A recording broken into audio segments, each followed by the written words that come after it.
নবীদের মধ্যে একজন মহান পয়গম্বর, নবীদের মধ্যে একজন মহান পয়গম্বর এবং একটি জাতির গুরুত্বপূর্ণ দুর্দিনের একটি জাতির খাদেম ছিলেন।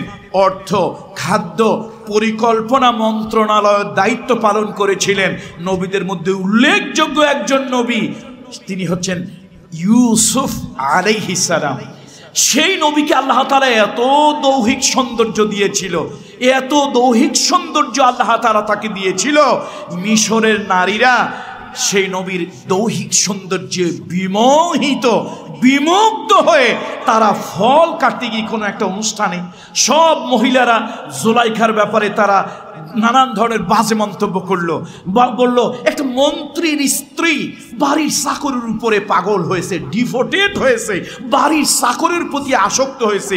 এই লজ্জা আমরা কোথায় রাখি?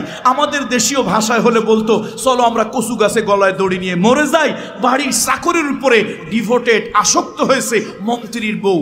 এইটা একটা সমাজে কথা কানাকানি চলতে লাগলো। আর তারপরে পুরো মিশরের শহর ভরে কথাটা চলতে লাগলো। জুলাইখাও কিন্তু চালাক কম না, সে বুঝাতে চাইলো আসলে আমি যদি দুর্বলতা প্রকাশ করেই থাকি, আমি যদি কোনো পুরুষের প্রতি দুর্বল হয়েও থাকি, কোনো পুরুষের জন্য আমার হৃদয় যদি দুর্বলতা সৃষ্টি হয়েও থাকে, সে পুরুষটা কেমন আমি তোমাদেরকে একটু দেখাবো। একটা খাওয়ার অনুষ্ঠান করলেন, দাওয়াতের অনুষ্ঠান করলেন, ভোজ সভার আয়োজন করলেন। মিশরের এলিট শ্রেণী, হাই সোসাইটি, বড় বড় পয়সাওয়ালা মন্ত্রী মিনিস্টারদের স্ত্রীদেরকে দাওয়াত দেওয়া হলো। সেখানে খাওয়া দাওয়া শেষে যখন তাদেরকে ফল কাটতে, ফল খেতে দেওয়া হলো, একটা করে ছুরি দেওয়া হলো আর একটা করে ফল দেওয়া হলো, আপনারা কাটুন এবং ফল খান। ইউসুফ আলাইহিস সালামকে বের হয়ে আসতে বলা হলো। তিনি একটা রুমের মধ্যে ছিলেন। তার মালিক যিনি, অর্থাৎ এই বাড়িতে তাকে দেখাশোনা যিনি করেন, সে মালিকের স্ত্রী তাকে বের হয়ে আসতে বলেছে। তিনি তো অর্ডার পালন করতে হয়। ইউসুফ আলাইহিস সালাম আল্লাহর পয়গম্বর, আমাদের সাধারণ মানুষের মতো, দুনিয়ার কোনো নেতা দার্শনিকের মতো চরিত্র পয়গম্বরদের না। নবীদের চরিত্র সম্পূর্ণ পুত ও পবিত্র। নবীদের চরিত্র আল্লাহর দ্বারা নিয়ন্ত্রিত। আল্লাহু আকবার। এখন আপনি আমি যদি এত সুন্দর এতগুলো ডানাকাটা পড়ি বললাম কেন? মিশরের সব ভদ্র শ্রেণী, এলিট শ্রেণী, হাই সোসাইটি, ধনী মানুষগুলোর স্ত্রী যেখানে আছে, আপনি আর আমি হইলে তো রাক্ষসের মতো তাকায় থাকতাম। কিন্তু ইউসুফ আলাইহিস সালাম তো পয়গম্বর।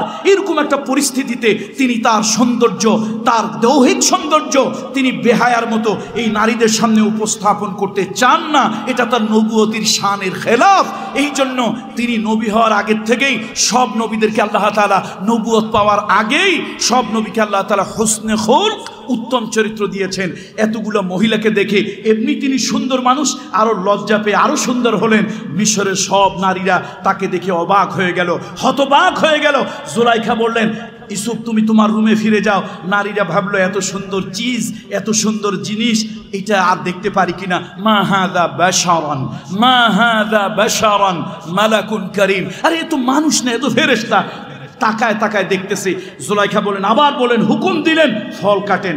তারা ফল কাটতে গিয়ে ফল না কেটে অন্য মনস্ক হয়ে হাত কেটে ফেলল, রক্ত পড়ল। জুলাইখা, ওই যে ইংরেজিতে আমাদের দেশে একটা প্রবাদ বাক্য আছে, টিট ফর টেট।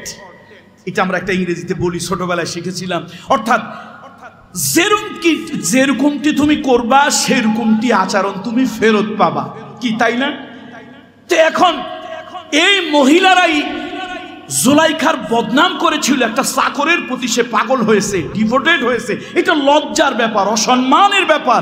এখন সব মহিলারা বলল, জুলাইখা তুমি যার প্রতি পাগল হয়েছো, লোকটা তো সাধারণ লোক নয়, অসাধারণ। সে লোকটাকে আমরা দেখেছি, প্রাণ ধরেনি, আবার ডেকে নিয়ে আসো, আমরা একটু দেখি।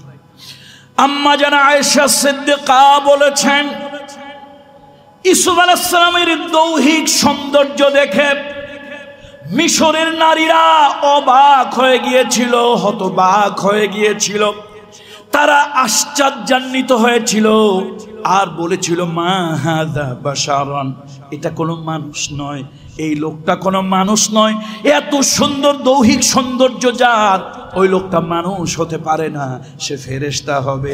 আম্মা জান বলেছেন, আমার মা রাসূলুল্লাহর স্ত্রী, আল্লাহর হাবিবের জীবন সঙ্গিনী, আমাদের সকলের যিনি মা, আমাদের এই সম্মানিতা মা বলেছেন রাদিয়াল্লাহু তাআলা আনহা বলেছেন, মিশরে ইউসুফ আলাইহিস সালামের দৈহিক সৌন্দর্য দেখে মিশরের নারীরা হাত কেটেছিল।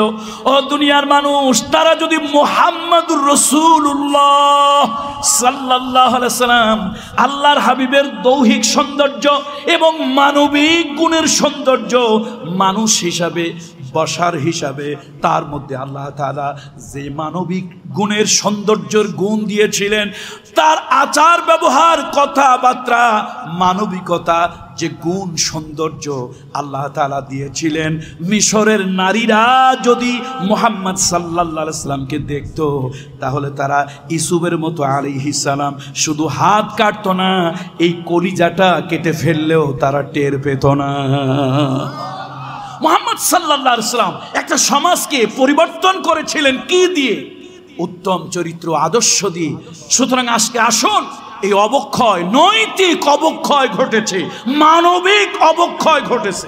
সহজ কথায় এখানে কোনো দার্শনিক ব্যাখ্যা করব না, তার কারণ মোল্লা জিয়ুন রহমতুল্লাহ আলাইহি নুরুল আনোয়ার কিতাবে মোল্লা জিয়ুন রহমতুল্লাহ আলাইহি বলেছেন, আওয়াম পাবলিক যেরকম তাদের সামনে কথা উপস্থাপন করতে হবে ওরকম, সব জায়গায় দার্শনিক টাইপের কথাবার্তা চলে না। কি বলেন? সুতরাং আমরা সাধারণ জনগণ সাধারণ কথা বলি। মুহাম্মদ রাসূলুল্লাহ সাল্লাল্লাহু আলাইহি ওয়াসাল্লাম সমাজ পাল্টেছিলেন, মানুষ পাল্টেছিলেন, জাতি পাল্টেছিলেন। কি দিয়ে পাল্টেছিলেন? তিনি একটা জাদুর মন্ত্র পড়েছিলেন। সে জাদুর মন্ত্র দুনিয়ার কোনো গণক ঠাকুর কাহেনের নয়, সে মন্ত্রটা এসেছিল আরশে আজিম থেকে। সে মন্ত্র এসেছিল কোথা থেকে? আরশে আজিম থেকে এসেছিল। আল্লাহর হাবিব তার উন্নত মানবিক গুণাবলী দিয়ে সে সমাজটাকে পরিবর্তন করেছিলেন। ইন্নামা বুইস্তু লিউতাম্মিমা মাকারিমাল আখলাক। তার সৌন্দর্য, মানবিক সৌন্দর্য গুণাবলী দিয়ে তিনি সমাজটাকে উন্নত করেছিলেন, পরিবর্তন করেছিলেন। এই জন্য রাসূলুল্লাহ কি বলেছেন জানেন? আল্লাহর হাবিব বলেছেন, খায়রুল কুরুনি কারনি, খায়রুল কুরুনি কারনি সুম্মাল্লাযীনা ইয়ালুনাহুম সুম্মাল্লাযীনা ইয়ালুনাহুম। শ্রেষ্ঠ যুগ আমার যুগ, শ্রেষ্ঠ যুগ আমার যুগ। যেই যুগে অবক্ষয় কোন পর্যায়ে গিয়েছিল, নাউযুবিল্লাহ, একটু নাউযুবিল্লাহ বলেন আমার সাথে। অবক্ষয়, নৈতিক অবক্ষয়, মানবিক অবক্ষয়, বিপর্যয় কোন পর্যায়ে গিয়েছিল? আস্তাগফিরুল্লাহ। ইতিহাসে পেয়েছি, বাপ মরে গেলে বাপের সম্পদ যেরকম সন্তানরা মিরাসি সম্পদের মতো ভাগ করে নেয়, বাপের স্ত্রীদেরকেও ওইভাবে ভাগ করে নিত।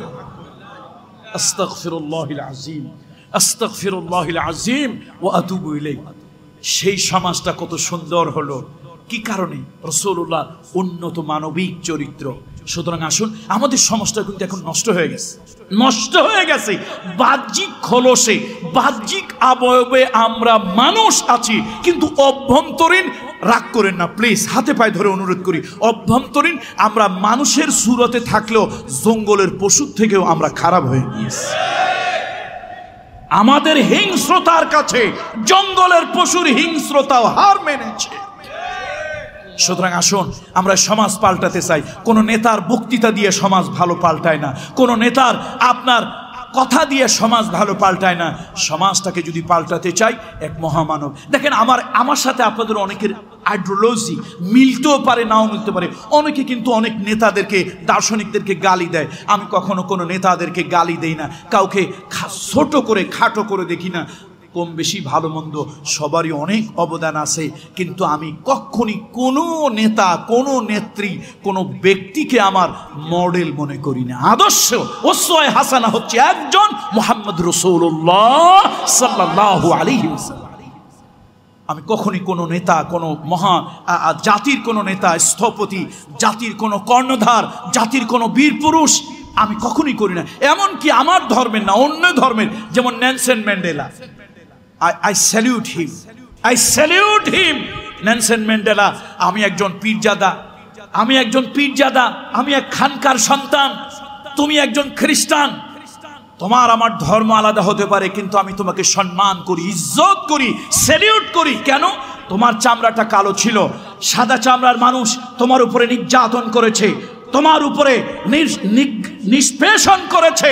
তুমি মানুষে মানুষের চামড়ার পার্থক্য চামড়ার বৈষম্য, চামড়ার ডিসপ্যারিটি দূর করার জন্য তুমি স্ট্রাগল করেছো, রিভলিউশন করেছো, আন্দোলন করেছো। তুমি জীবনের 26 থেকে 29টা বছর তুমি কারাগারের অন্ধকার প্রকোষ্ঠে কাটিয়েছো, আমার দেশের আয়না ঘরের মতো। নেলসন ম্যান্ডেলা, তোমার ধর্ম খ্রিস্টান ধর্ম হলেও আমি তোমাকে সম্মান করি, তার কারণ তুমি তোমার জাতির জন্য, পৃথিবীর কালো মানুষের জন্য, সাদা মানুষের কাছে একটা অবস্থান সৃষ্টির জন্য তুমি কাজ করেছো। মাদার তেরেসা, তিনি হচ্ছেন একজন খ্রিস্টান মহিলা, আমি তো একজন মুসলমান, আমি অসম্মান তাকে করি না, অপমান করি না, ক্রিটিসাইজ করি না, ইনসাল্ট করি না, নিগলেক্ট করি না। আই স্যালিউট হার, আমি তাকে সম্মান করি, ইজ্জত করি। কেন? যদিও তিনি একজন মহিলা, ভিন্ন ধর্মের, কিন্তু মানবতার জন্য তিনি কাজ করেছেন। কিন্তু আল্লাহর কসম, কোরআন হাতে নিয়ে বলছি, পৃথিবীর কোনো নেতা, কোনো নেত্রী, কোনো দার্শনিক, কোনো ব্যক্তি আমার জন্য মডেল, অনুকরণযোগ্য আদর্শ নয়। আমার জন্য অনুকরণযোগ্য আদর্শ, আমার জন্য মডেল, আমার জন্য উসওয়ায়ে হাসানা একজন, সে মহামানবের নাম হলো মুহাম্মাদুর রাসূলুল্লাহ সাল্লাল্লাহু আলাইহি ওয়াসাল্লাম। আল্লাহর নবী, যে সমাজের ভিতরে মদ চলেছে, যে সমাজের ভিতরে গাঁজা চলেছে, যে সমাজের ভিতরে খারাপ মাদকে ভরে গিয়েছিল, যেই সমাজের মানুষ নৈতিকভাবে এত খারাপ হয়ে গেছে, এক জায়গায় ঘাস জন্মেছে, এক জায়গায় ঘাস জন্মেছে। ওই ঘাস কোন বংশের উট আগে খাইল? এক জায়গায় পানি জমেছে, ওয়াদির ভিতরে পানি জমেছে, ওই পানি কোন বংশের উট আগে খাইল? তোর বংশের উট আগে কেন পানি পান করলো? তোর বংশের ঘোড়া কেন এই জায়গার ঘাস আগে খাইলো? এইটা নিয়ে লাগলো গন্ডগোল, এইটা নিয়ে লাগলো মারামারি, এইটা নিয়ে লাগলো কাটাকাটি। বছরের পর বছর চলে গেল, কত গন্ডগোল, 1 শতাব্দী, 100 বছর পার হয়ে গেল, আর বংশ পরস্পরায় এই হিংসা, এই গন্ডগোল থেকেই গেল। ওই সমাজে জন্মগ্রহণ করলেন, ওই সমাজে জন্মগ্রহণ করলেন এক মহামানব। শুধু মানুষ, শুধু মানুষ, বলুন কে তিনি? মহামানব, এক মহামানব ওই সমাজে জন্মগ্রহণ করলেন। তিনি ছোটবেলা থেকেই মানুষকে এমন আদর্শ শিক্ষা দিলেন, যে সমাজে মারামারি হয়, কাটাকাটি হয়, রক্তারক্তি হয়, সেই সমাজে মহামানব মুহাম্মদ রাসূলুল্লাহ তার ছোট্ট বয়সে যুবকদেরকে ডাকলেন। যুবকদেরকে ডেকে বলেন, ও যুবকেরা, মারামারি, কাটাকাটি, হানাহানি, রক্তারক্তি ভালো নয়। কত মা সন্তান হারায়, কত মা বিধবা হয়ে যায়, কত সন্তান এতিম হয়ে যায়। আমরা নিজেরা কোনো গন্ডগোল, মারামারি করব না, কাউকে করতে সাহায্য সহযোগিতা করব না, কাউকে করতে সাহায্য শোনা। আসো আমরা সবাই মিলে এইটা একটা সঙ্গ করি। সবাই বলল এইটা একটা ভালো কাজ, নিজেরাও গন্ডগোল মারামারি করব না, অন্য যদি করে আমরা সাহায্য সহযোগিতা করব না। তাহলে কি করা যায়? ও মুহাম্মদ, তোমার হাতে হাত রেখে আমরা শপথ নেই, ওত নেই, হলফ করি, হলফ করি, আর কোনো রক্তারক্তি নিজেরা করব না, অন্য কেউ করতে সাহায্য করব না। সেই শিশু বয়সে হাবিবে কিবরিয়া মুহাম্মদ সাল্লাল্লাহু আলাইহি ওয়াসাল্লাম একটা অধপতিত সমাজকে, অবক্ষয় থেকে, তরুণদেরকে অবক্ষয় থেকে মুক্ত করার জন্য, নতুন করে একটা জীবন দেওয়ার জন্য কি গঠন করেছিলেন বলেন তো? হিলফুল ফুজুল। ফজলেরা ওত নিয়েছিল, হলফ করেছিল, অঙ্গীকার করেছিল, মারামারি নিজেরা করব না। আবার বংশের লোকেরা যদি মারামারি, গুতাগুতি, কাটাকাটি করে, সেই কাজে কি করব না? সহযোগিতা করব। দেখছেন, এই হলো আমার নবীজির নবুয়তির আগের জীবন। আর আমার বুয়েটের এক প্রফেসর, নাম ছিল তার আসগার আলী, আমি বলছি ওর নাম হলো গজব আলী, মিস্টার গজব আলী। সে বলে ফেলেছে, কয় যে আরবের মোহাম্মদ নাম শুনলে বিশ্ববাসী ভাবে সে সন্ত্রাসী। ওরে যে কোন জুতা দিয়ে পিটাইলে হক আদায় হবে আল্লাহই ভালো জানে। দামি জুতা দিয়ে পিটাইলে অবশ্য জুতার ইজ্জত নষ্ট হবে, হ্যাঁ, ছেঁড়া জুতা, রাইট, তাও আবার অনেকদিন রাস্তায় পড়ে আছে এরকম জুতা। বন্ধুরা আমার, যেই নবী নবুয়ত পেলেন, উনি জন্ম থেকেই নবী, মুহাম্মদ রাসূলুল্লাহ জন্ম থেকেই নবী। উলুল আযম পয়গম্বরদের মধ্যে অন্যতম শ্রেষ্ঠ পয়গম্বর কে? মুহাম্মদ রাসূলুল্লাহ সাল্লাল্লাহু আলাইহি ওয়াসাল্লাম। জন্ম থেকেই তিনি নবী। তবে নবুয়তির আনুষ্ঠানিক দপ্তরটা আল্লাহ তাআলা তাকে বুঝিয়ে দিয়েছেন কত বছর বয়সে? 40 বছর বয়সে।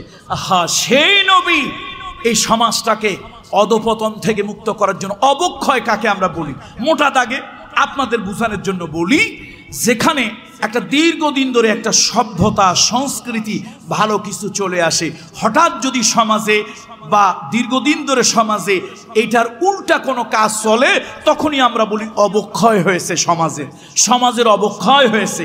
ঠিক অনুরূপভাবে বিশেষজ্ঞদের অভিমত হলো অবক্ষয় কোন সমাজে হয়? যেই সমাজে সুবিচার ন্যায় বিচার থাকে না, সেই সমাজে অবক্ষয় হয়। একটু বলেন তো আমার সাথে মোটা দাগে, অল্প কথায়, বেশি ব্যাখ্যার দরকার নাই। অবক্ষয় আমরা তাকেই বলি যেই সমাজে কি থাকে না, সুবিচার, ইনসাফ, ন্যায় বিচার থাকে না, সেই সমাজই অবক্ষয় হয়। তার কারণ চোর চুরি করে যদি বিচারের মুখোমুখি না হয়, ডাকাত ডাকাতি করে বিচারের মুখোমুখি যদি না হয়, ধর্ষণকারী ধর্ষণ করে বিচারের মুখোমুখি যদি না হয়, কেউ যদি রাতের বেলায় বুর্জুয়া, কেউ অস্ত্রধারী অন্যের সম্পদ লুণ্ঠন করে সে যদি বিচারের মুখোমুখি না হয়, সমাজ যদি তার বিচার না করে, বরং ওই আরবদের মতো মাইট ইজ রাইট, জোর আছে যার, অধিকার হলো তার, এইরকম যদি মনে করে, তাহলে ওই সমাজে অবক্ষয় সৃষ্টি হয়। নৈতিক অবক্ষয়, চরিত্রিক অবক্ষয়, মানবিক অবক্ষয়, এই অবক্ষয় সৃষ্টি শুরু হয়। সুতরাং এই অবক্ষয়ের সমাজ, অধপতিত সমাজ, আইয়ামে জাহিলিয়াতের সমাজ পাল্টে দিয়েছিলেন কে? ছোট্ট দুইটা আপনাদেরকে দুইটা ঘটনা একটু উঠাই, একদম 1-2 মিনিটের ভিতরে, তাহলে আপনারা বুঝে যাবেন অনেক কিছু বুঝে যাবেন। একদিন এক বিধবা নারীর ঘরের সামনে, অন্ধকার রাত, এক বিধবা নারীর ঘরের সামনে একটি লোক অস্ত্র নিয়ে দাঁড়িয়ে আছে। সারা দুনিয়া মনে হয় যেন ঘুমাচ্ছে, পিন পত্তর নীরবতা। সেই অবস্থায় একজন বিধবা নারীর ঘরের সামনে একটা লোক কি নিয়ে দাঁড়িয়ে আছে বলুন তো? অস্ত্র নিয়ে দাঁড়িয়ে আছে। আপনারা আমরা সহজ কথায় ধরে নিতে পারি লোকটা বোধহয় ডাকাত, লোকটা বোধহয় বুর্জুয়া, লোকটা বোধহয় এই ঘর থেকে চুরি ডাকাতি করবে, এই মানসিকতার একজন লোক। এই অন্ধকার রাতে হঠাৎ আর একটা লোক তাকে দেখে ফেললো, যে কোনো ভাবেই হোক, কাকতালীয় ভাবে লোক তাকে দেখে ফেললো। দেখে তাকে বলল, ভাই তুমি কি চুরি ডাকাতি করবে? ভাই তুমি কি জানো এই ঘরের মালিক মারা গিয়েছে, তার ছোট্ট ছোট্ট ইনোসেন্ট 2টা বাচ্চা, এতিম 2টা বাচ্চা, তার ঘরে আছে একজন বিধবা স্ত্রী। আহারে, লোকটা মারা গেছে, সারাদিন সারা রাত কেঁদেছে। এখন ভাই তুমি কি এই ঘর থেকে চুরি ডাকাতি করবে? এই জন্যই কি দাঁড়িয়ে আছো? ভাই রে, এই ঘরটা অন্তত মাফ করে দাও। লোকটা উঠে বলল, না, তুমি আমারে চেনো নাই, তুমি আমাকে জানো না, আমি চুরি ডাকাতির জন্যই ঘরের সামনে দাঁড়িয়ে নয়, অন্য কারণে আমি দাঁড়িয়ে আছি। তুমি কি নাম শুনেছ? মক্কায় এক মহামানবের আবির্ভাব হয়েছে, মক্কায় এক মহামানবের আবির্ভাব হয়েছে, মক্কায় এক মহান নবীর আবির্ভাব হয়েছে। ওই নবীর সোহবতে, ওই নবীর সংস্পর্শে আমি গিয়েছিলাম, তিনি আমার জীবনটা পাল্টায় দিয়েছে। তিনি বলেছেন, এই জীবন জীবন নয়, এই জীবনের পরে আর একটা জীবন আছে, এই জীবনের হিসাব ওই জীবনে দেওয়া লাগবে। উনি আমার ব্রেনের ভিতরে, কালবের ভিতরেই ভয় ঢুকায় দিয়েছেন। আমি মনে মনে চিন্তা করলাম, জীবন ভর কত ডাকাতি করলাম, চুরি করলাম, কত ছিনতাই রাহাজানি করলাম, নিজের অস্ত্রের জোর দেখাইয়া কত মানুষের সম্পদ আমি লুণ্ঠন করে নিয়ে গেলাম। কিয়ামতে আল্লাহর আদালতে আমি কি জবাব দেব? ও ভাই, তুমি আমারে ভালো করে চিনে নাও, আমি চুরি ডাকাতির জন্য এই জায়গায় দাঁড়াই নাই, আমি এই বিধবা নারী এতিমের সম্পদ পাহারা দেওয়ার জন্য রাত জেগে অস্ত্র নিয়ে আমি দাঁড়িয়ে আছি। কিয়ামতের ময়দানে আল্লাহর আদালতে যদি আমি ধরা পড়ে যাই, আমি সেই দিন আল্লাহর কাছে বলবো, আল্লাহ, যেদিন পরকালের ভয় আমার মধ্যে ছিল না, আখিরাতের চিন্তা আমার মধ্যে ছিল না, আয় আল্লাহ তাআলা, যেদিন আমি পরকালের জবাবদিহিতার ভয় ছিল না, সেদিন আমি চুরি ডাকাতি করেছি, ছিনতাই রাহাজানি করেছি। আল্লাহ, তোমার হাবিবের সোহবতে গিয়া, মানবতার বন্ধু, মানবতার শিক্ষক মুহাম্মদুর রাসূলুল্লাহর সোহবতে গিয়া পরকালের ভয়, জবাবদিহিতার ভয়, আখিরাতের ভয়, জাহান্নামের ভয়, আল্লাহ তোমার মিজানে বিচারের ভয় আমার দিলের মধ্যে এসেছে।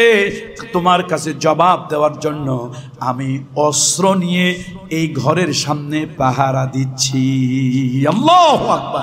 এই যে এটাকে বলি আমরা একটা রেডিক্যাল চেঞ্জ, একটা আমূল পরিবর্তন। পৃথিবীতে Lenin, Karl, Plato, Copernicus, Kepler, Rousseau, Voltaire, Maxim Gorky, Bertrand Russell, Shakespeare, Rabindranath Tagore, আবার আমার দেশের মহান যে সকল নেতারা ছিলেন, বঙ্গবন্ধু শেখ মুজিবুর রহমান, মুক্তিযোদ্ধা শহীদ জিয়াউর রহমান, এরকম যাদের কথাই আমরা বলি, আমরা তাদেরকে সম্মান করি, দল মত নির্বিশেষে শ্রদ্ধা করি।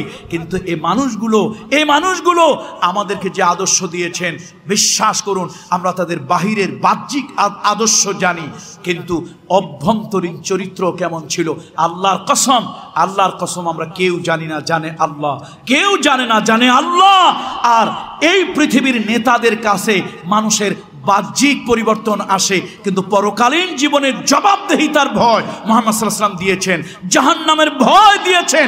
এই জাহান্নামের ভয় ছাড়া, পরকালীন জীবনের ভয় ছাড়া, আল্লাহর কাছে জবাবদিহিতার ভয় ছাড়া কোনোভাবেই একটা মানুষের চরিত্র পরিবর্তন করা সম্ভব নয়। সুতরাং আজকে অবক্ষয়ের কথা যদি আমরা বলি, নৈতিক অবক্ষয়, মানবিক অবক্ষয়, অবক্ষয়ের আমি আরেক নাম দিয়েছি বিপর্যয়। আজকে মানবিক বিপর্যয়, নৈতিক বিপর্যয়, যা কিছু পৃথিবীতে হচ্ছে, এই মানুষগুলোকে ভালো বানানো যাবে একমাত্র আল্লাহর ভয়, পরকালের ভয়, জবাবদিহিতার ভয়। দুদকের ভয় দিয়া মানুষ পাল্টানো যাবে। তার কারণ দুদকে যারা চাকরি করেন তারাও তো মানুষ। কি তারা মানুষ না? এক লোক এক ফান্ডের 2 কোটি টাকা আর এক ফান্ডে আছে, টাকা তো স্রুপ হয় নাই, সেই জন্য যদি 10 বছরের সাজা হয়, আচ্ছা বলেন তো, হাজার হাজার কোটি টাকা বিদেশে যারা পাচার করছে, ওদের কত হাজার কোটি বছর আপনার কি হওয়া দরকার? জেল ফাঁসি হওয়া দরকার। দুদক যেন কাঠের চশমা চোখে দিয়ে ঘুরে বেরিয়েছে বিগত 15 বছর, লোহার চশমা চোখে দিয়ে ঘুরে বেরিয়েছে। কাঠের চশমা, লোহার চশমা চোখে থাকলে যেরকম সব কিছু দেখা যায় না, কানামাসি ভো ভো, যারে সামনে পাস তারই তুই সো। কথা ঠিক না? এই জন্য দুদক দিয়ে মানুষের চরিত্র পাল্টায় না, জেল দিয়া মানুষের চরিত্র পাল্টায় না। পৃথিবীতে দেখান তো জেল খেটে কয়জন মানুষের চরিত্র পাল্টাইছে? ওই যে আমাদের জেল থেকে বের হয়েছিল কি যেন এক জল্লাদ, নাম জানো কি, মারা গেল। তো আমি বিশ্বাস করেন, জেল থেকে বের হওয়ার পরে আমার একটা ধারণা হলো, আন্নাসু ইয়াকিসু আলামা নাফসি, আমার একটা ধারণা হলো, আরে লোকটা বোধহয় ভালো হয়ে গেছে, ফেরেশতা না হইলো কাছাকাছি চলে গেছে। হাসবেন না, কথাটা রাইট, মানে আল্লাহ সাক্ষী, আমার ওই লোকটা বের হওয়ার পরে এরকম একটা ধারণা হইল যে লোকটা বোধহয় ভালো হয়ে গেছে, জেল টেল খাটছে, তারপরে হয়তো তার ভালো একটা চরিত্রের কারণে তাকে মার্সি করা হয়েছে। ও আল্লাহ, বের হইয়া যা দেখলাম কয় মাসের মধ্যে, মরে গিয়ে আল্লাহর সিদ্ধান্তই তো চূড়ান্ত। কার সিদ্ধান্ত চূড়ান্ত? আমার মনে হয় মরে গিয়ে ভালোই হয়েছে, বেচারা দুনিয়া আরো 20 বছর 10 বছর বেঁচে থাকলে আরো কত অকাম কুকামের সাক্ষী যেন হইতো। কি কথা ঠিক না? সব কথা কি এখানে ভেঙে বলবো? মসজিদের আঙিনায় সব কথা ভেঙে বলবো? আকার ইঙ্গিতে বুঝে নেবেন। এখন আমার ধারণা আবার পাল্টে গেল। আমি বুঝলাম কামরুল ইসলাম সাঈদ, তুমি ঢাকা বিশ্ববিদ্যালয়ের ছাত্র হতে পারো, কিন্তু তুমি সবকিছু বুঝো নাই। জেল খাটলি মানুষের চরিত্র ভালো হয় না, দুদক দিয়ে মানুষের চরিত্র ভালো বানানো, পুলিশ আর্মি দিয়ে মানুষের চরিত্র ভালো বানানো যায় না। মানুষের চরিত্র যদি ভালো বানাতে চাও, তাহলে আল্লাহর ভয়, পরকালের ভয়, জাহান্নামের ভয়, জবাবদিহিতার ভয়, আখিরাতের ভয়, আল্লাহর আদালতের সামনে দাঁড়ানোর ভয়, আল্লাহর বিচারের মুখোমুখির ভয় একটা মানুষের জেহেনের ভিতরে, মস্তিষ্কের ভিতরে, কলবের ভিতরে যদি ঢুকিয়ে দেওয়া যায়, পিটাইয়া ওই লোকটাকে দিয়ে গুনার কাজ করানো যাবে না। কথা সঠিক না ভুল? এই অবক্ষয়ের সমাজ, যে সমাজ আমি অবক্ষয় বলবো না, আরো একটা কথা বলবো, ঘুণে ধরা সমাজ। এ সমাজটা ঘুণে ধরছে, নৈতিক অবক্ষয় হয়েছে, চারিত্রিক অবক্ষয়, বিপর্যয় হয়েছে। সুতরাং এই মানুষগুলোকে ভালো বানাতে চাইলে দেশের সব মানুষ, 18 কোটি মানুষের জেল দেন, ভালো হবে না। 18 কোটি মানুষে দুদকের কাছে নিয়ে যান, ভালো হবে না। 18 কোটি মানুষের কাছে পুলিশ লাগায় দেন, ভালো হবে না। 18 কোটি মানুষের দিলের ভিতরে, মস্তিষ্কের ভিতরে আল্লাহর ভয়, পরকালের ভয়। এই জীবন জীবন নয়, এই জীবনের পরে আর একটা জীবন আছে।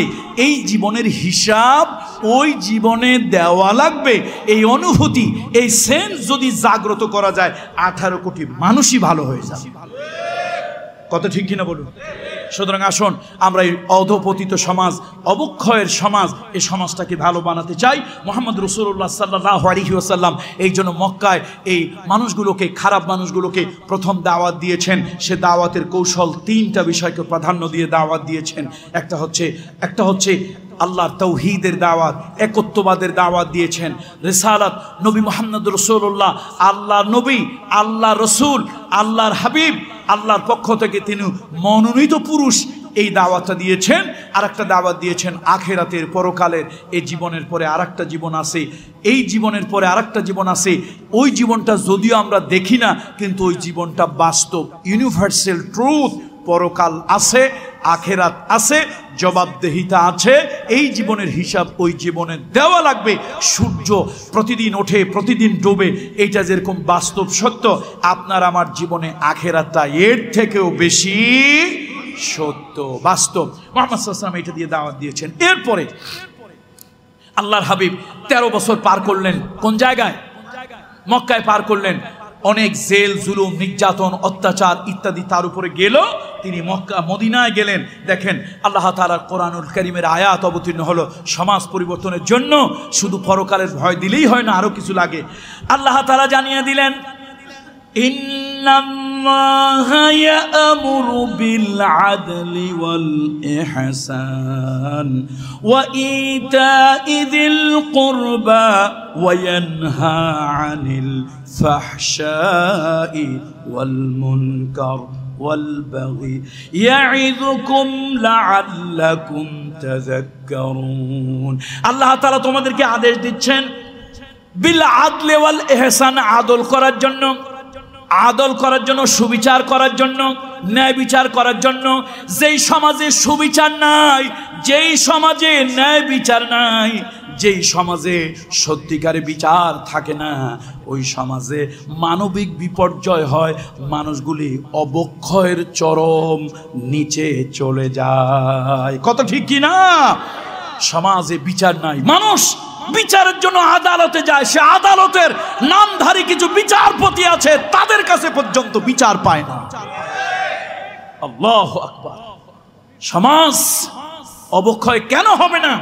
ধর্ষণকারী সে ধর্ষণের সেঞ্চুরি করবে যখন তার প্রথম ধর্ষণের বিচার হবে না, যখন তার দ্বিতীয় ধর্ষণের বিচার হবে না, যখন তার তৃতীয় ধর্ষণের বিচার হবে না, তখন সে 100 ধর্ষণ করবে, এরপরও তার বিচার হয় নাই। এবার সে ধর্ষণকে সেলিব্রেট করবে, সে 100 ধর্ষণকে সেঞ্চুরি উদযাপন করবে, কেক কাটবে, মিষ্টি বিতরণ করবে।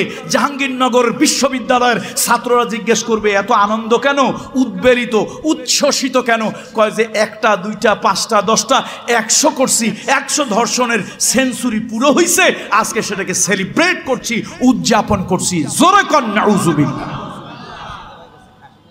খাসি জবাই, আস্তাগফিরুল্লাহিল আযীম। তাহলে ধর্ষণ 1টা 2টা 3টার মাথায় যদি বিচার হইতো, তাহলে কি এত অবক্ষয় হতে পারত? সম্ভব নয়, সম্ভব নয়। আরে রাষ্ট্রের প্ররোচনা যদি না পেত, একজন সরকারি কর্মকর্তা কিভাবে 7টা মানুষ দুনিয়া থেকে বিদায় করে দিয়েছে। নারায়ণগঞ্জে আমি তো মনে করি ধর্মের কল বাতাসে নড়ে। আরে আল্লাহর বিচার আছে, আল্লাহ আছে নাকি নাই? আল্লাহ আছে। কেউ যদি দেখতে চাও, আল্লাহ আছে। কেউ যদি দেখতে চাও, সেজন্য লক্ষ্মীপুরের একজন ডাক্তার, হ্যাঁ না, ডাক্তার ফয়েজ, লক্ষ্মীপুরের একজন সদা হাস্যোজ্জ্বল, সে কোন দল করে, দলের নাম আমি নিতে চাই না, দরকার নাই। সে সদা হাস্যোজ্জ্বল একজন মানুষ, তার উপাধি ছিল গরিবের ডাক্তার। ভ্যান চালক, রিক্সা চালক, গরিব মানুষ, কয়টা টাকা নিয়ে গেছে, বউ সিজার করতে হবে, সিজার না করে নর্মাল ডেলিভারি হবে না, টাকা জোগাড় করতে পারে না, পিঠে হাত দিয়ে বলছে কত টাকা আনছিস, রেখে যাস, যা কাজ সার, বাকিটা যখন সুযোগ হয় দিয়ে যাস। এই যে একজন ডাক্তারের মানবিক আচরণ, মানবিক ব্যবহার। আমাদের এক কুলাঙ্গার এক মন্ত্রী, কি জানো, মায়া নাকি এটা কি বলবো আমি, তার জামাই লেফটেন্যান্ট কর্নেল কি তারেক সাইদ, এই কুলাঙ্গার 3 তলা থেকে তাকে ফেলে দিল, গুলি করলো। আল্লাহ তাআলার কুদরত। তোমার যখন নৈতিক বিপর্যয় হয়েছে, রাষ্ট্রের কাছে জনগণের কর্মচারী হয়ে তুমি যে ওয়াদা করেছিলে, শপথ নিয়েছিলে, সে শপথ যখন দলীয় কর্মী হিসাবে তুমি ভঙ্গ করেছো, আল্লাহ তাআলার বিচার তো হতেই হয়, না হলে বিপর্যয়, নৈতিক অবক্ষয় আরো বেড়ে যাবে। দেখেন 7টা লোক হত্যা করে পেট ফেড়ে তারপরে 28টা করে উট বেঁধে নদীর পানিতে ভাসিয়ে দিল। সেই 7টা লোকের মারাতে কত রাজনৈতিক দলের মানুষ, কত আরো 70 জন যে মারা যেত, রিমান্ডে যেত, তা ঠিক নাই। আমার তো মনে হয় আরশ থেকে আল্লাহ জিব্রাইলকে পাঠিয়ে দিয়েছিলেন, যাও ওই 7টা লাশই ভাসাইয়া কচুরি পানার সাথে নদীর কিনারে নিয়ে যাও। নাহলে পৃথিবীর ইতিহাসে এটা একটা অবিস্মরণীয় ঘটনা, অবিস্মরণীয় ঘটনা। পেট ফেরে দেওয়ার পর 28টা ইট বাঁধার পর লাশ ভেসে ওঠে, পৃথিবীর ইতিহাসে নজিরবিহীন একটা ঘটনা। আমি তো মনে করি ফেরেশতারে দিয়ে আল্লাহ এটা করাইছে। বন্ধুরা আমার, জুনায়েদ বাবুনগরী সাহেব, সে কোন মাদ্রাসা, আলিয়া না কওমি, হেফাজত না জামাত, তরিকত না তবলিগ, কোন দলের আমির আমি জানি না, তবে তিনি একজন আল্লাহর ওলি, বুজুর্গ, একজন ভালো মানুষ, আমি এটা জানি। তিনি একজন আল্লাহ ওলি মানুষ। রাষ্ট্রের কর্মচারী যখন রাষ্ট্রের জালিমদেরকে খুশি করার জন্য কি করলো, এই পলিটিক্যাল উইং, তার যিনি প্রধান, তিনি তাকে এমন টর্চার করলেন, একজন আলেম, একজন হাফিজে কোরআন, হাফিজে হাদিস, তার মতো একজন শাইখুল হাদিসকে যখন রাষ্ট্র এরকম জুলুম করলো, অত্যাচার নির্যাতন করলো, বিচার মানুষের করা লাগে না, আরশের মালিক করে দিয়েছে। তার নিজের ঔরসজাত সন্তান কে, ঐশী, নামটা কত সুন্দর, মনে হয় যেন রাবেয়া বসরির খালাতো বোন। আল্লাহ তাআলা তারে দিয়ে তার বাপরে শিক্ষা দিল। আপনারা বলেন আল্লাহ নাই, আল্লাহ না থাকলে শিক্ষা হয় কেমন? আপনারা বলেন, নাস্তিকেরা বলে আল্লাহ নাই, আরে আল্লাহ না থাকলে শিক্ষাগুলো হয় কেমনে? এ মুসলমান, খানকার পীরের সন্তান খানকায় থাকে, মানুষকে জিকিরের তালিম দেয়, নফস পরিবর্তনের, মানুষের পিউরিফাই করার চেষ্টা করি। 5টা লোক নিয়ে একসাথে বসতে পারি নাই, জালিমদের জুলমের কারণে। কিছু হইলেই কয় ষড়যন্ত্রের পরিকল্পনা, গোপন ষড়যন্ত্রের পরিকল্পনা। একটা জগদ্দল পাথর যেন বুকের উপরে চেপে বসেছে। 4 তারিখ পর্যন্ত যা কল্পনা করি নাই, 4 তারিখ পর্যন্ত যা কল্পনা করি নাই, 5 তারিখ আরশে আজিম থেকে আল্লাহর কোন একটা ফয়সালা হয়েছিল। না হলে মানুষের ধারা যেরকম আব্রাহা তার হস্তি বাহিনী নিয়ে আসছিল, আল্লাহর ঘর আব্দুল মুত্তালিব খানায় কাবার মুলতাজিম হলো কাবা ঘরের দরজার চৌকাঠ ধরে আকাশের দিকে তাকিয়ে বলেছিল, হে আকাশের মালিক, আরশের মালিক, আমি দুর্বল, আব্রাহা সবল, আমার কাছে হাতি ঘোড়া নাই, কিন্তু আব্রাহার কাছে আছে, আমার কাছে সেনাবাহিনী নাই, তার কাছে আছে, তোমার ঘর ভাঙার জন্য এসেছে, মালিক তাকে প্রতিরোধ করার কোনো ক্ষমতা আমার নাই, তোমার ঘর তোমার জিম্মায়, তোমার ঘর তোমার হাওয়ালায়, তোমার ঘর তোমার আমানতে রেখে আমি আমার জান নিয়ে পলাচ্ছি। আল্লাহ, তোমার আমানতের তুমি খেয়ানত করিও না, তোমার ঘর তোমার জিম্মাতেই আমি দিয়ে গেলাম। আল্লাহ তাআলা তার ঘর হেফাজত করেন নাই। আব্দুল মুত্তালিব যা কল্পনাও করতে পারেনি, আকাশ থেকে আল্লাহ তাআলা ঝাঁকে ঝাঁকে তয়রান আবাবিল, ঝাঁকে ঝাঁকে পাখি, আমরা কই আবাবিল পাখি, এটা আরবিতে কয় গলদে সহি। এটা একটা অশুদ্ধ কথা, কিন্তু 1000 বছর ধরে চলে আসতেছো, এখন আপনারাও কোন আবাবিল পাখি, আমরাও হুজুররা কই আবাবিল পাখি। আসলে আবাবিল পাখি না, ঝাঁকে ঝাঁকে পাখি, গলদে মশহুর। বন্ধুরা আমার, আল্লাহর ঘর কে হেফাজত করলো? আল্লাহ হেফাজত করেছে। সুতরাং আসুন, এই সমাজ অধপতনে চলে গিয়েছে, মানুষ অধপতনে চলে গিয়েছে। আজকে প্রত্যেকটা সেক্টরে অধপতন হয়েছে। সরকারি কর্মচারী কর্মকর্তা বলেন, আদালতের বিচারক বিচারপতি বলেন, উকিল বলেন, আমার মতো আপনার মতো টুপিওয়ালা নামাজি লোক বলেন, প্রত্যেকটা মানুষের ভিতরে কিছু না কিছু মানবিক বিপর্যয়, চারিত্রিক বিপর্যয় হয়েছে। এর কি লজ্জা ছাড়া আমরা বলতে পারি কথা সত্য না মিথ্যা? কোনো লজ্জার কিছুই নাই। আমার মানবিক বিপর্যয় হয়েছে, আপনার মানবিক বিপর্যয় হয়েছে, সমাজের রন্ধ্রে রন্ধ্রে আজকে সমাজের মানবিক মানুষের বিপর্যয় হয়েছে, চরিত্রিক বিপর্যয় হয়েছে, নৈতিক বিপর্যয় হয়েছে, আদর্শিক এই অবক্ষয়ের সমাজ, এই বিপর্যয়ের সমাজ, এই ঘুণে ধরার সমাজটাকে আমরা যদি পাল্টাতে চাই, আসুন। আল্লাহ তাআলা বলেছেন, লাকাদ কানা লাকুম ফি রাসূলিল্লাহি উসওয়াতুন হাসানা। মুহাম্মদ রাসূলুল্লাহ সাল্লাল্লাহু আলাইহি ওয়াসাল্লামকে আল্লাহ তাআলা উসওয়ায়ে হাসানা করেছিলেন, উত্তম গুড এক্সাম্পল, তার মধ্যে অনুকরণযোগ্য আদর্শ আল্লাহ তাআলা রেখেছিলেন। সুতরাং আসুন, আমরা কোনো নেতাকে অসম্মান করি না। আমার জাতির যত সন্তানেরা চলে গিয়েছেন, সেই সরওয়ার্দী থেকে শুরু করে শেরে বাংলা একে ফজলুল হক থেকে শুরু করে আমার জাতির যত শ্রেষ্ঠ সন্তানের বিদায় হয়েছেন, দলমত নির্বিশেষে আমরা তাদের জন্য দোয়া করি, আল্লাহ মাগফিরাতের কামনা করি, আল্লাহ তাদের ভুল ত্রুটিগুলি মাফ করে দেন। আল্লাহ যদি তাদেরকে মাফ করে দেয়, আপনার আমার কোনো ক্ষতি আছে? আল্লাহ যদি তাদেরকে বেহেশত দেয়, আপনার আমার কম পড়বে? আমরা তাদের জন্য ভালো কামনা করি, কিন্তু আল্লাহর কোরআন হাতে নিয়ে আল্লাহর জাতে পাকের কসম খেয়ে বলি, আল্লাহর কোরআন হাতে নিয়ে আল্লাহর জাতে পাকের কসম করে বলি, আমার আদর্শ, অনুকরণ আদর্শ পৃথিবীর কোনো নেতা, পৃথিবীর কোনো নেত্রী, পৃথিবীর কোনো ব্যক্তি, পৃথিবীর কোনো দার্শনিক নয়। আমার অনুকরণীয় আদর্শ একমাত্র এক মহামানব, মুহাম্মাদুর রাসূলুল্লাহ, মুহাম্মাদুর রাসূলুল্লাহ সাল্লাল্লাহু আলাইহি ওয়াসাল্লাম। ঢাকা বিশ্ববিদ্যালয়ের একজন অধ্যাপক ডক্টর মুস্তাফিজুর রহমান সাহেব, আল্লাহ তাআলা তার কবরটাকে জান্নাতের টুকরায় পরিণত করে দিন। মাশরিক থেকে মাগরিব পর্যন্ত তার কবরটাকে প্রশস্ত করুন, জান্নাতের উচ্চ মাকাম দান করুন। আমি ঢাকা বিশ্ববিদ্যালয়ে যখন পড়ি, তখন অতিরিক্ত একটা সাবজেক্ট আমি মুসলিম ফিলোসফি আমি নিয়েছিলাম অতিরিক্ত একটা সাবজেক্ট হিসাবে। তো মাঝে মাঝে আমি ওনার কাছে ক্লাস করতে যেতাম, মাঝে মাঝে ওনার কাছে আমি পড়তে যেতাম। তুমি আমার জিজ্ঞেস করতো, আচ্ছা তুমি মাঝে মাঝে বাপু আসো, আবার মাঝে মাঝে ডুব দাও, ডুব দেওয়া বোঝেন তো, হারাই যাও, কারণটা কি? তো আমার সাথের ছেলেমেয়েরা কয়, স্যার ও কিন্তু একজন হুজুর। কয়, ও তো হুজুর তো দেখতেছি ড্রেসে। কয় না স্যার, ও ওয়াজ করে। তখন ডক্টর মুস্তাফিজুর রহমান, আল্লাহ তাআলা তাকে জান্নাতের উচ্চ মাকাম দান করুন, সে কোনো এক সময় কুষ্টিয়া ইসলামী বিশ্ববিদ্যালয়ের ভাইস চ্যান্সেলর হয়েছিলেন।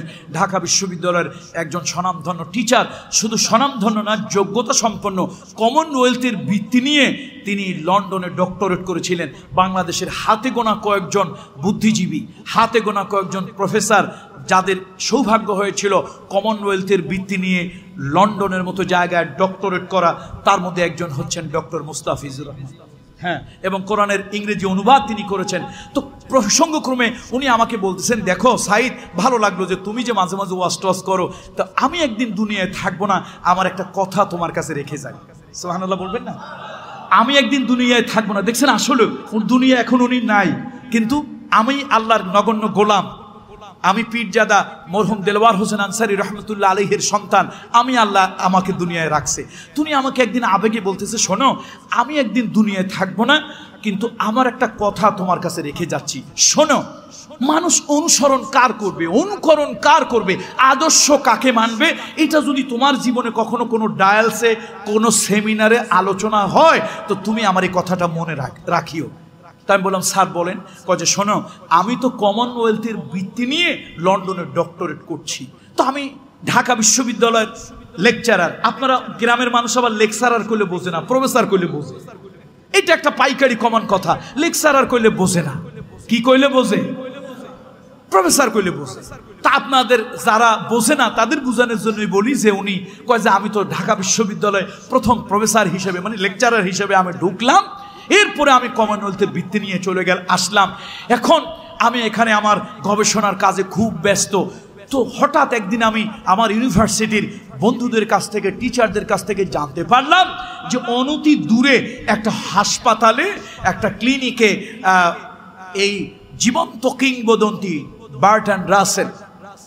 বার্ট্রান্ড রাসেল উনি একজন দার্শনিক, উনি কেউ কেউ ওনাকে বলেন যে উনি জীবন্ত কিংবদন্তি। সেই বার্ট্রান্ড রাসেল চিকিৎসা নিচ্ছে।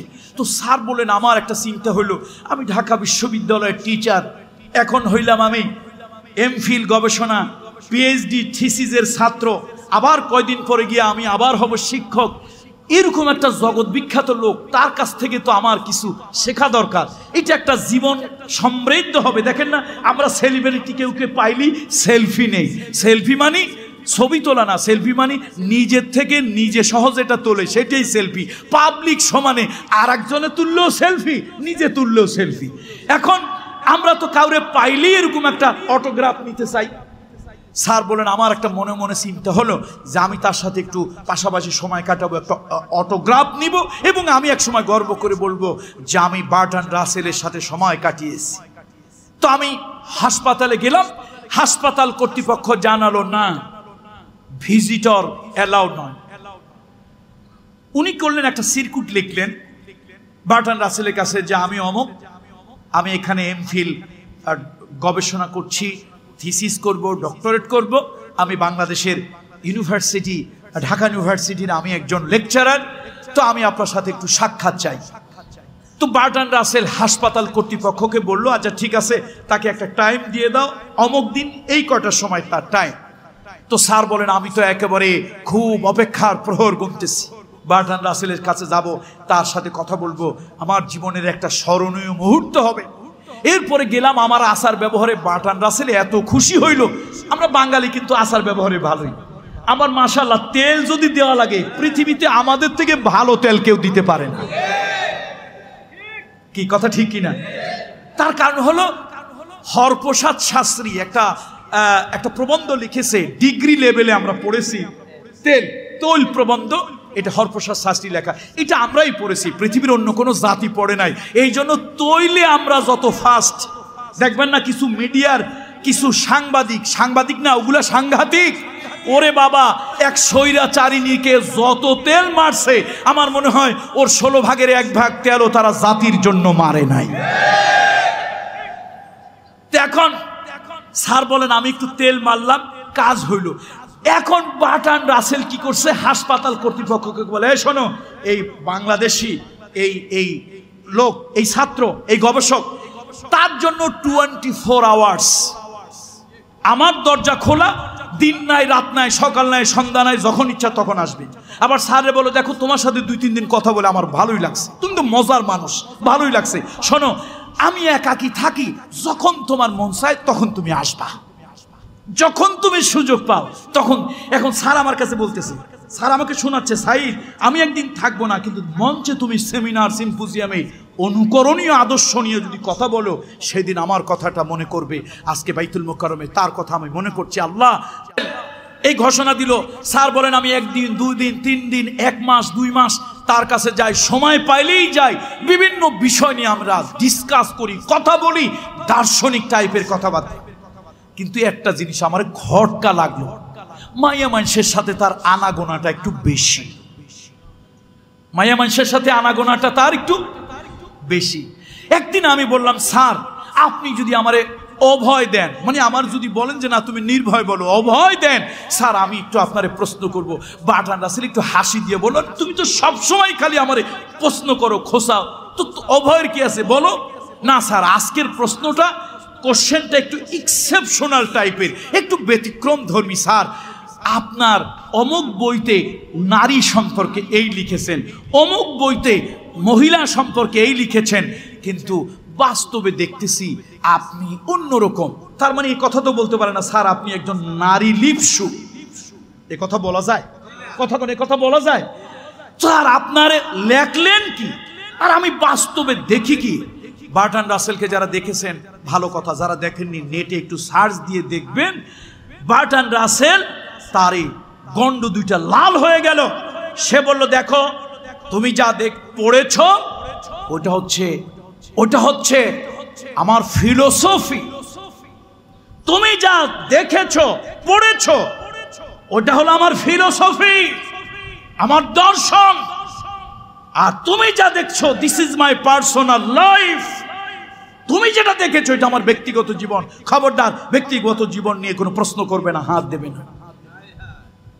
স্যার বলেন, মুস্তাফিজ স্যার বলেন, আমি সাথে সাথে বসা থেকে উঠে দাঁড়ালাম, একদম সাথে সাথে উঠে দাঁড়িয়ে বললাম, স্যার আপনাদের আদর্শের জন্য গোটা পৃথিবী লড়ে, মিছিল করে, মিটিং করে, আন্দোলন করে, রিভলিউশন করে, মায়ের খায়, ঠ্যাং ভাঙে, হাত ভাঙে, চোখ যায়, আপনাদের আদর্শ বাস্তবায়নের জন্য পৃথিবীর মানুষ শান্তির অন্বেষায় এত কিছু হয়, হাজার লোকের জীবন দেয়। এই হলো আপনার আদর্শ। বইতে লেখেন একটা, বাস্তবে করেন আর একটা। তো এরকম আদর্শতে আমি থু মারি। আমার মনে হয় মুসলমানের সন্তান আমার জন্য অন্য কেউ না, আমার জন্য অনুকরণযোগ্য আদর্শ নবী মুহাম্মদ রাসূলুল্লাহ। আমার নবী বলেছেন, হে আমার স্ত্রীরা, রাতের অন্ধকারে আমাকে যা করতে দেখো, দিনের আলোতে আমাকে যা করতে দেখো, প্রকাশ্যে আমাকে যা করতে দেখো, গোপনে আমাকে যা করতে দেখো, সব তোমরা মানুষের কাছে খুলে খুলে বলে দাও, সব খুলে খুলে বলে দাও।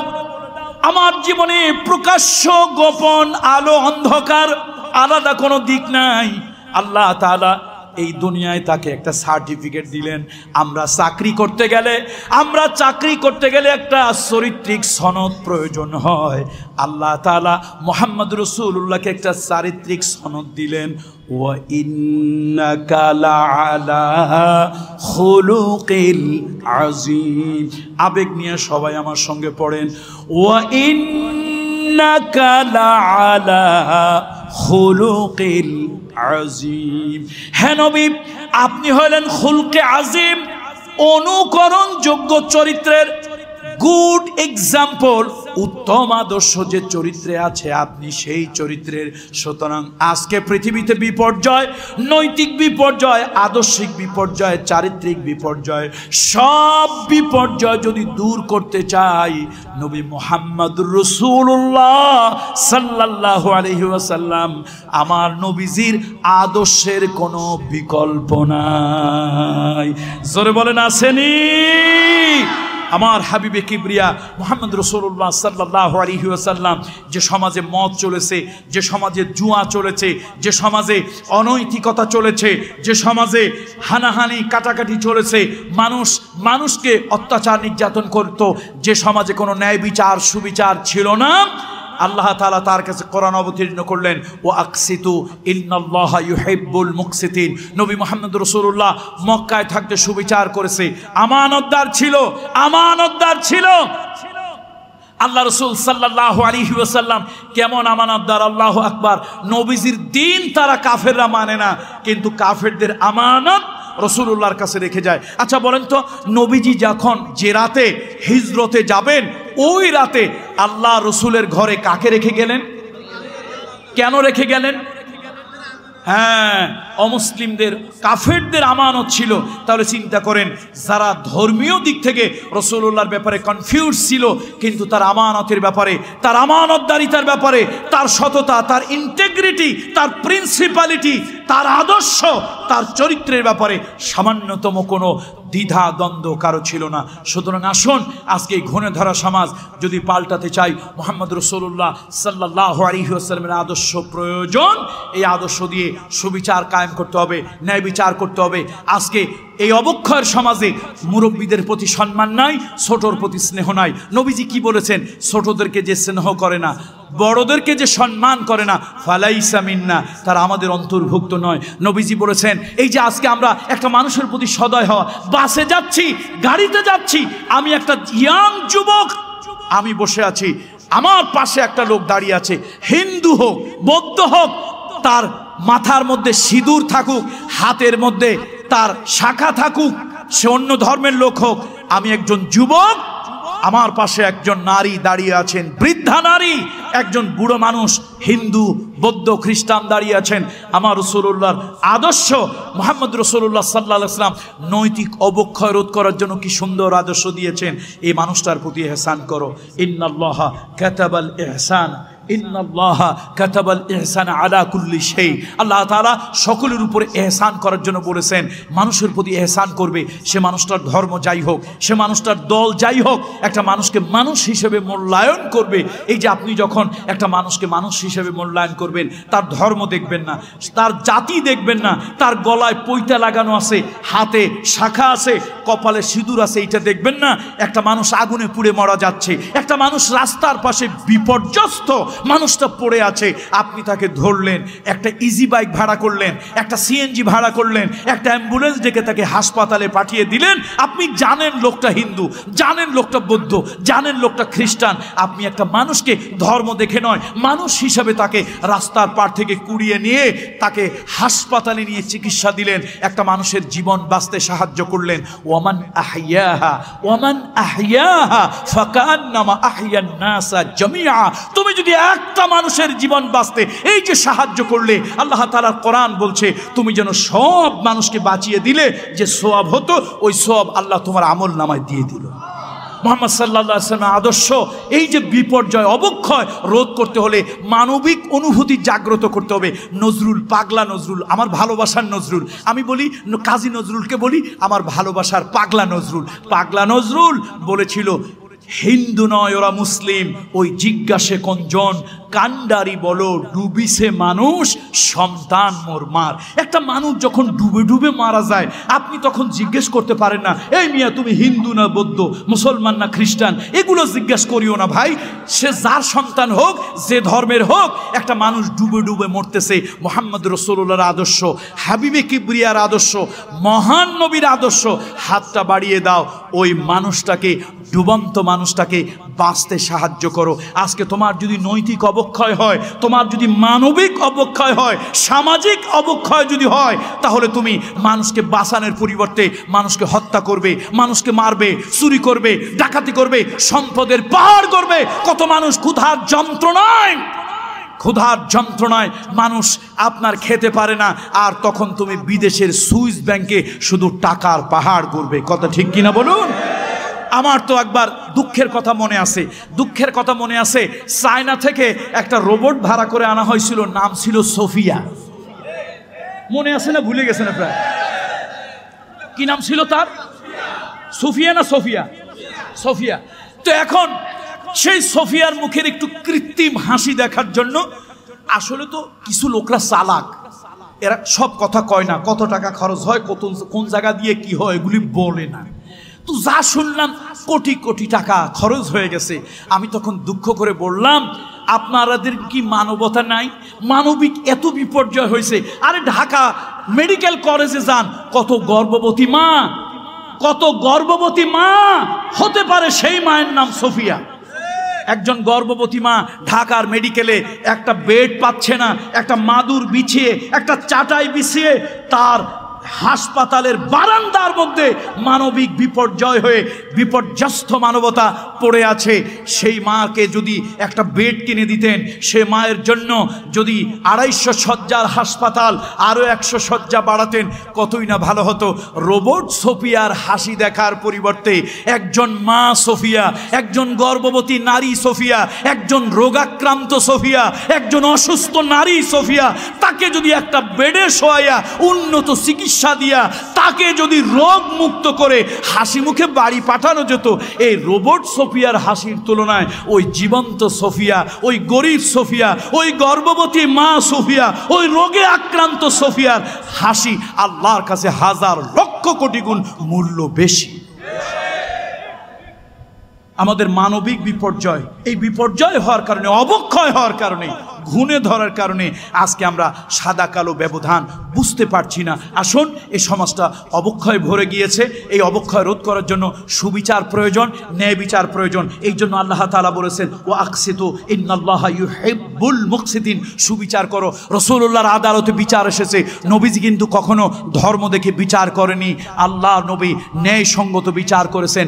যুদ্ধের ময়দানে আল্লাহ নবী কি মানবিক আদর্শ রাসূলুল্লাহ দেখিয়েছেন, এই সাহাবীরা তোমরা যুদ্ধের ময়দানে বিজয়ী হবে, খবরদার কোন শারীরিক প্রতিবন্ধীর গায়ে হাত দেবে না, কোন নারীর উপরে আক্রমণ করবে না, শিশুর উপরে আক্রমণ করবে না, ফিজিক্যালি ডিসএবল প্রতিবন্ধীর উপরে আক্রমণ করবে না, বেসামরিক লোক যারা জীবনের ভয়ে ঘরে পালিয়ে আছে, লুকিয়ে আছে, এই মানুষগুলোর উপরে আক্রমণ করবে না। তোমরা যদি কোনো দেশে বিজয়ী হও আর যদি গিয়ে দেখো শত্রুর দেশে গাছে ফসল ধরেছে, ফলবান কোনো বৃক্ষকে নিধন করবে না।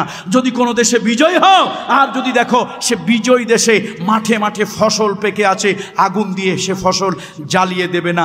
এগুলো যখন করে মানুষের যখন মানবিক বিপর্যয় হয়, নৈতিক অবক্ষয় হয়, তখন মানুষ এই খারাপ কাজগুলি করে। মুহাম্মদ সাল্লাল্লাহু আলাইহি ওয়াসাল্লাম যুদ্ধের ময়দানেও নৈতিক অবক্ষয় হতে দেয়নি।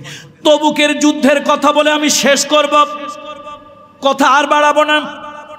তবুকের যুদ্ধ হলো প্রচন্ড রকম গরমের ভিতরে, এত গরম এত গরম এত গরম, ভেড়া দুম্বা ছাগলগুলি মরে যাচ্ছে, গাছের খেজুর যেন পেকে পড়ে যাচ্ছে, মানুষগুলি ত্রাহি ত্রাহি চিৎকার শুরু হয়েছে। এই কষ্টের মধ্যে আল্লাহ নবী তার সাহাবীদেরকে নিয়ে তবুক অভিযানে গেলেন। তবুক যুদ্ধের এক পর্যায়ের কথা ইতিহাস, ও মুসলমানেরা ইতিহাস জানুন। তবুক যুদ্ধের এক পর্যায়ের কথা, এক তপ্ত দুপুর বেলায় আহত একজন সাহাবী, পানির পিপাসায় কলিজাটা ফেটে যায়, প্রচন্ড গরম। এই যুদ্ধ আহত একজন সাহাবী পানির পিপাসায় কলিজা ফেটে যাচ্ছে, তার ভাতিজা ছিল পাশে, ভাতিজাকে ডাক দিল বাবা, ভাইয়ের ছেলেকে ডাক দিল বাবা আমাকে একটু পানি দাও, পানির জন্য আমার বুকটা ফেটে যাচ্ছে, ছাতিটা ফেটে যাচ্ছে। যুদ্ধ আহত সাহাবী, যুদ্ধের সারা শরীরের ভিতরে ক্ষত বিক্ষত, প্রচন্ড তাপ, প্রচন্ড রৌদ্র, এমতো অবস্থায় ভাতিজা চাচার মুখের কাছে এক পেয়ালা পানি চাচার মুখের কাছে ধরলো, চাচা আপনি পান করেন। হঠাৎ পাশের থেকে একজন ডেকে বলল, আহা একটু পানি। পানির পিপাসায় আমার কলিজাটা ফেটে যাচ্ছে, পানির পিপাসায় আমার ছাতিটা ফেটে যাচ্ছে, গলা শুকায় গিয়েছে, একটু পানি। চাচার সঙ্গে সঙ্গে ভাতিজাকে ডেকে বলল, বাবা আমার থেকে মনে হয় আমার ওই মুসলমান ওই সাহাবী, ওই যুদ্ধাহত সাহাবী মনে হয় বেশি পানির প্রয়োজন, আমাকে নয়, পানির পেয়ালাটা তুমি তার কাছে নিয়ে যাও। ভাতিজা পেয়ালাটা চাচার মুখ থেকে এনে ওই আর একজন সাহাবী, যুদ্ধাহত সাহাবী, তার মুখের কাছে নিয়ে দিল। প্রচন্ড গরম, কলিজা ফেটে যাচ্ছে, গরমে অস্থির হয়ে যাচ্ছে মানুষ। সেই গরমের মধ্যে ভাতিজা একজন সাহাবী, যুদ্ধাহত সাহাবীর মুখের কাছে পানি ধরলেন। হঠাৎ পাশের থেকে একটা লোক কাতরাচ্ছে, আহা আমি বোধহয় আর বাঁচবো না, শাহাদাত বরণ করব, একটু পানি একটু পানি। পানির জন্য জিহ্বাটা শুকিয়ে গিয়েছে, পানির জন্য বুকের ছাতিটা ফেটে যাচ্ছে।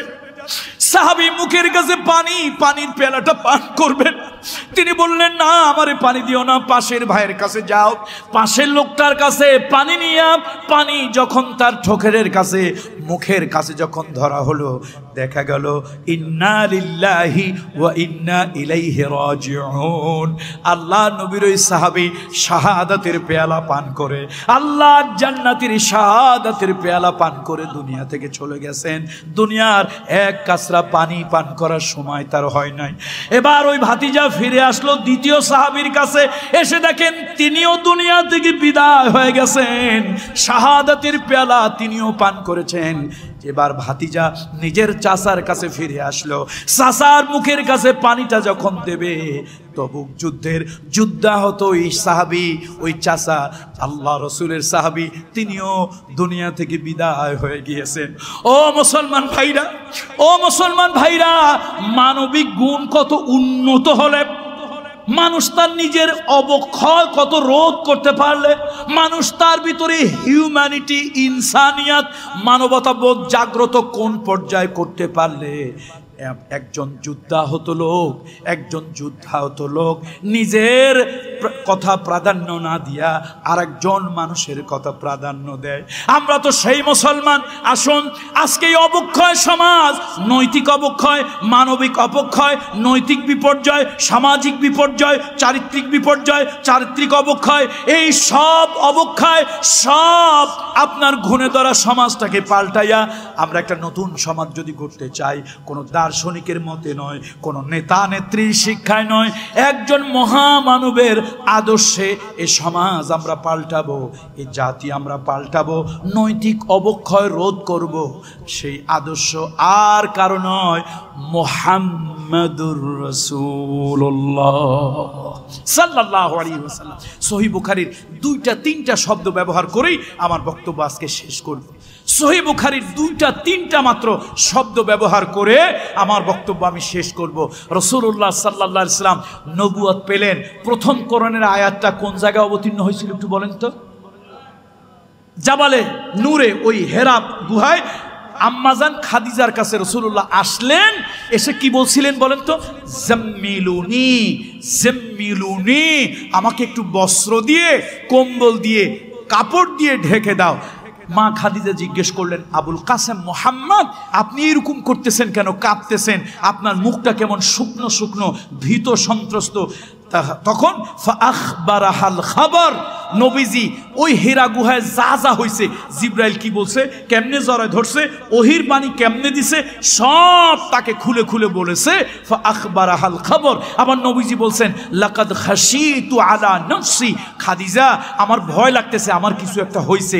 মা খাদিজা বললেন, কাল্লা কাল্লা ওয়াল্লাহি ওয়াল্লাহি মা ইউখজিকাল্লাহু আবাদা ইন্নাকা লাতাসিলুর রাহিমা ওয়া তাহমিলুল কাল্লা কাজা কাজা। এ মুহাম্মদ, এ মুহাম্মদ, ভয় পাবেন না, ভয় পাবেন না। আমি আপনার ব্যাপারে বলি, শোনেন, রাতের বেলা দেখেছি, গোপনে আপনাকে দেখেছি, অন্ধকারে দেখেছি, আলোতে দেখেছি, আপনি রক্তের বন্ধন ঠিক রাখেন, রক্তের সম্পর্ক ঠিক রাখেন, এতিম, অনাথ, বিধবা, কন্যা দায়গ্রস্ত, এদের প্রতি সদয় হন, বিপদগ্রস্ত মানুষকে সাহায্য করেন, তার পাশে গিয়ে আশ্রয় দেন, দাঁড়ান, অন্নহীনকে অন্ন দেন, বস্ত্রহীনকে বস্ত্র দেন। এই যে আপনার একটা মানবিক গুণ, আপনার মতো লোক বিভ্রান্ত হতে পারে না। কাল্লা ওয়াল্লাহি, কখনো নয়, আল্লাহর কসম। কে বলতেছে? আমরা নেতা দেখি, কার ভাষণ কত বড়, ওরে বাবা, কিছু তো নেতা নেত্রী আছে এইরকম চাপার জোর, আসার সময় বোধহয় বাড়ি থেকে ভ্যাজলিন অথবা গ্লিসারিন ঠোঁটের মধ্যে লাগাই আসছে, ঠাস ঠাস করে এইরকম মিথ্যা কথা কয়, কয় জাতি যখন আগুনে পুড়িয়ে মরে তখন আমি হেলিকপ্টার দিয়ে পানি ঢালি। আমার মনে হয় ওই দিন শয়তান বাংলাদেশে ছিল না। শয়তান চিন্তা করলো, আল্লাহ বেহেশতে আমি ধোকা দিলাম 2টা লোকরে। কয়টা লোকরে ধোকা দিছিলাম? নাম নাম নাম বলেন তো? আবুল বাশার, বাবা আদম সফিউল্লাহ, আর আমাদের মা হাওয়া, এই দুজনের ধোকা দিল। ওনারা তো বেহেশত থেকে নামছে, শয়তান থাকতে পারছে? তো শয়তান কয়, আল্লাহ আমিও তো 2টা লোকের ধোকা দিয়ে টিকতে পারি নাই, আমারও বিপর্যয় হয়েছে, পদস্খলন হয়েছে, আমিও দুনিয়া আসছি, রাজিম মালেওন, আমি অভিশপ্ত হয়েছি। আর কোটি কোটি মানুষের ধোকা দেয়, একটু ঠোঁটে বাঁধেও না, চোখের পলকও পড়ে না। বোন রে, তোর পাল 2খান একটু আগায় দে, আমি তোর একটু কদম বসি করি, তুই আমার পীর, আমি তোর মুরিদ। তোর মতো শয়তান যদি দেশে থাকে, আমার মতো শয়তান ডিউটি না দিলেও চলবে।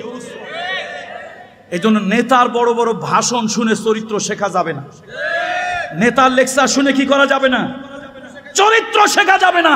এ মুসলমান, এই অধপতিত সমাজ, অবক্ষয়ের গহ্বরে নিমজ্জিত সমাজ, এই ধ্বংসপ্রাপ্ত সমাজ, গুণে ধরা সমাজ, এই মানুষগুলোর যদি ভালো বানাতে চাও, কোন নেতা নেত্রী লেকচারের ভাষণ নয়, আসো মানবতার শিক্ষক, মানবতার বন্ধু, উত্তম চরিত্র, উসওয়ায়ে হাসানা নবী মুহাম্মদ রাসূলুল্লাহ, তার আদর্শ গ্রহণ করি, তার আদর্শে পৃথিবীতে শান্তি, কল্যাণ, মুক্তি আসবে। আল্লাহ তাআলা আজকের প্রোগ্রামকে কবুল করুন, আজকের মাহফিলকে কবুল করুন। ইসলামী ফাউন্ডেশন যে ব্যবস্থাপনা নিয়েছে, সে ব্যবস্থাপনা আল্লাহ আমাদেরকে হক প্রচার করার, হক প্রকাশ করার তৌফিক দেখ। তবে আমি একটা শব্দের সাথে দ্বিমত পোষণ করছি, আমি মিলাদুন নবীর সাথে একমত পোষণ করি, কিন্তু ঈদে মিলাদুন নবী, যদি মুসলমানের ঈদ 2টা, তৃতীয় আরেকটা যদি হতো, বুখারী শরীফ, তিরমিজি শরীফ, নাসাই শরীফ, আবু দাউদ শরীফ, ইবনে মাজাহ শরীফ, যত হাদিসের কিতাব আছে, মুসলমানদের ঈদের বাব হলো ঈদের যে বাব বা অধ্যায় আছে, কিতাব আছে, সেখানে ঈদ হলো দুটোই। মুহাম্মদ রাসূলুল্লাহ তার জন্মের জন্য তার বার্থডে যতটুকু তিনি সেলিব্রেট করেছেন, আমরা উম্মত অতটুকুই করব, তার থেকে বেশি নয়। মুহাম্মদ রাসূলুল্লাহ তার জন্মদিবস তিনি যেভাবে পালন করেছেন, আমরা উম্মতরা অতটুকুই করব, ওর বেশি নয়। সুতরাং আসুন আল্লাহ তাআলা রাসূলুল্লাহ সাল্লাল্লাহু আলাইহি ওয়াসাল্লামের মিলাদ উপলক্ষে আল্লাহর হাবিবের মিলাদকে অবশ্যই আমরা স্বীকার করি, বিশ্বাস করি। যে করে না সে মুসলমানই না। তার কারণ আল্লাহর হাবিব, হাবিবে কিবরিয়া, মানবতার মহান শিক্ষক, তার যদি মৌলুদ না হতো, মিলাদ না হতো, তাহলে তারা আমরা পাইলাম কেমন? রাসূলুল্লাহ মিলাদ শরীফ বিশ্বাস করি কি করি না? অবশ্যই করি, মানি। কিন্তু এই শব্দের ব্যাপারে আমাদের কিছু আকীদাগত কিছু ভিন্নতা আছে। সুতরাং আসুন ইসলামী ফাউন্ডেশন, জাতীয় মসজিদ, আমরা তাদেরকে হৃদয় থেকে উষ্ণ অভিনন্দন জানাই যে তারা এরকম জনগণকে এই জাতির চরিত্র পরিবর্তনের জন্য, এই জাতির মানবিক চেহারা পাল্টানোর জন্য হাবিবে কিবরিয়া মুহাম্মদ রাসূলুল্লাহ সাল্লাল্লাহু আলাইহি ওয়াসাল্লামের আদর্শ বেশি বেশি প্রচার করবেন এবং আল্লাহ রসুলের আদর্শে আমরা দুনিয়া এবং আখেরাত কল্যাণময় করব, দুনিয়াতে শান্তি, আখেরাতে মুক্তি পাবো, এই প্রত্যাশা ব্যক্ত করে আল্লাহ তাআলার কাছে আপনাদের সকলের জন্য হৃদয় থেকে দোয়া করছি। আল্লাহ তাআলা আজকের এই প্রোগ্রামটাকে, মাহফিলটাকে কবুল করুন। সভাপতি মহোদয়কে আল্লাহ তাআলা দীর্ঘ সুস্থ নেক হায়াত দান করুন। আমাদের সঞ্চালক, তার জন্য আমার দোয়া রইল, সকলের জন্য আমাদের দোয়া। আল্লাহ আমাদের সকলের প্রতি তার আরশে আজিম থেকে তার রহমতের খাস রহমত আমাদের উপরে বর্ষণ করুন।